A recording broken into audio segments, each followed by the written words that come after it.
So guys ಏನಂತಂದ್ರೆ ನೀವೇನಾದ್ರು ಗಾಡಿ ಓಡಿಸ್ಬೇಕಾದ್ರೆ ನೋಡ್ಕೊಂಡು ಓಡಿಸಿ. ಯಾಕಂದ್ರೆ ನೋಡಿ ಇಲ್ಲಿ ಓಡಿಸ್ಬೇಕಾದ್ರೆ ನೆಟ್ಟು ಬಿದ್ದೋಗ್ಬಿಟ್ಟೈತೆ ಗೈಸ್. ಸೊ ಹಾಗಾಗಿ ಏನು ತೊಂದರೆ ಆಗಿಲ್ಲ. ಇಲ್ಲವರೆ ನೋಡಿ ಇವರೇ ಗಾಡಿ ಓಡಿಸ್ಕೊಂಡು ಬಂದಿದ್ದು.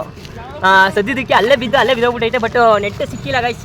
ಹೆಂಗೋ ಈಗ ಗಾಡಿ ಹೆಂಗೋ ಚಾಲನೆ ಮಾಡಿಸಿದ್ದೀವಿ.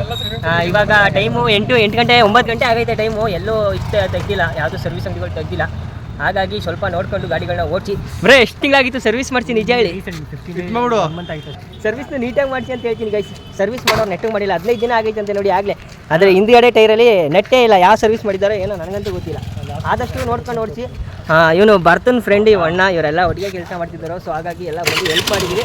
ಈಗ ನಾಳೆ ಹೋಗಿ ಅವರು ನೆಟ್ ಹಾಕ್ಸ್ಬೇಕು ಗೈಸ್. ಆದಷ್ಟು ಎಲ್ಲ ಹುಷಾರಾಗಿ ಗಾಡಿ ಓಡಿಸಿ ಆ್ಯಂಡ್ ನೋಡ್ಕೊಂಡು ಓಡಿಸಿ guys. A few moments later. ನೋಡಿ ಗೈಸ್, ಈ ಥರ ಫಿಟ್ ಮಾಡಬೇಕಾಗುತ್ತೆ. ನಾವು ಇವಾಗ ಎಲ್ಲ ಫಿಟ್ ಮಾಡಿದ್ದು ಅಂತ ಅಂದ್ಕೊಂಡು ನಿಲ್ಸೋ ಹೊತ್ತಿಗೆ ಮತ್ತೆ ಬಿದ್ದೋಗ್ಬಿಡ್ತು. ಹಿಂಗೆ ಬಿದ್ದೋಗ್ಬಿಟ್ಟಿತ್ತು ಗೈಸ್. ಈಗ ಮತ್ತೆ ಅದೇ ಥರ ಫಿಟ್ ಮಾಡಿದ್ರೆ ಲೈಟ್ ಕೇಳ್ದ ಅಂದ್ಬಿಟ್ಟು ಟಾರ್ಚ್ ಆನ್ ಮಾಡಿದ್ದೀನಿ. ಟಾರ್ಚ್ ಆನ್ ಮಾಡಿದ್ರೆ ಕ್ಯಾಮೆರಾ ಮಾಡೋಣ ವಿತ್ ಕ್ಯಾಮ್ರಾ ಆನ್ ಮಾಡಿದ್ದೀನಿ ಗೈಸ್. ಯಾವ ಕ್ಯಾಮರಾ? ಗಾಡಿನ ಕಣೋ ಇದು ನೋಡ್ಕೊಳ್ಳೋದು ಮುಂದೆ ನೋಡ್ಕೊಡ್ತಾರೆ. ಅಂದ್ರೆ ಗಾಡಿ ಸರ್ವಿಸ್ ನೆಟ್ ಆಗಿದೆ ಸಾಕು ಅಲ್ವಾ ಗೈಸ್? ಅಷ್ಟೇ ಸರಿಯಾಗಿದೆ. ಮಾಮೂಲಿ ಹೋಯ್ತು ಸರಿ ಆಯ್ತು.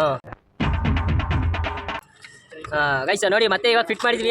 ಇವಾಗ ಇಲ್ಲೇ ನಿಲ್ಸ್ಬಿಟ್ಟು ಹೋದ್ರೆ ಗೆಲ್ತೀವಿ. ಇಲ್ಲ ನಾವು ತಗೋಯ್ತೀವಿ ಅಂದ್ರೆ ಪಕ್ಕ ಆಗಲ್ಲ. ಬೆಳಿಗ್ಗೆ ತಳ್ಕೊಂಡು ಹೋಗಿ ನಾವು ನೆಟ್ ಹಾಕ್ಸ್ಬೇಕು ಗೈಸ್. ನಿಮ್ಗೆ ಹೇಳಿದ್ರೆ ಅರ್ಥ ಮಾಡ್ಕೊಂಡಿಲ್ಲ. ಮನೆಗೆ ತಗೋಯ್ತೀನಿ ಅಂತಿಲ್ಲ. ಒಂದು ಸ್ವಲ್ಪ ಹೋಗಿರಿ ನನಗೆ ಫೂ ಅಂತ.